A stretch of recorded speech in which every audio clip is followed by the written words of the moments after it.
నియోజకవర్గ అభివృద్ధి తన ధ్యేయమని బాన్సువాడ ఎమ్మెల్యే పోచారం శ్రీనివాసరెడ్డి అన్నారు.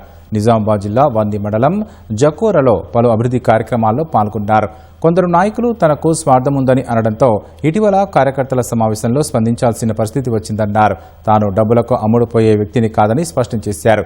గత ప్రభుత్వంలో కేసీఆర్ చేసిన అభివృద్ధి ఈ ప్రభుత్వంలో సీఎం రేవంత్ రెడ్డి హయాంలో జరుగుతున్న అభివృద్ధిని ప్రజలకు వివరంగా తెలపడం తన ధర్మమని పోచారం శ్రీనివాసరెడ్డి చెప్పారు.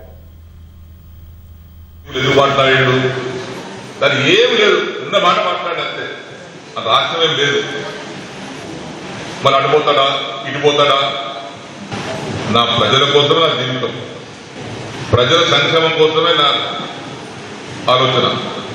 దానికి అనుగుణంగా నేను పనిచేయాల్సి వస్తుంది తప్పితే నాకు ఒక్క పైస కూడా %1 కూడా స్వార్థం అనేది నాకు లేదు. స్వార్థం అనేది నేను ఉంటే రాజకీయం అనుకున్నాను, కానీ ఇటువంటి దౌర్భాగ్యం పని చేయలేదు. రోజు అంటున్న బాధ కలిగి మనం స్పందించాలి. పోచారం శ్రీనివాసరెడ్డి ఉద్యోగం వేయడా, ముఖ్యమంత్రి గారికి ఉద్యోగం కలిపిండా, ఆయన స్వార్థం ఉంది. చెప్పురా బాబు, ఒక్కటి చెప్పు స్వార్థం, ఒక్కటి చెప్తున్నాను. నాకు డబ్బులు ఇచ్చేదా, నేను అమ్ముడు పోయినా, అదే ఆ విషయం స్పష్టం చేయడానికి మాట్లాడినా.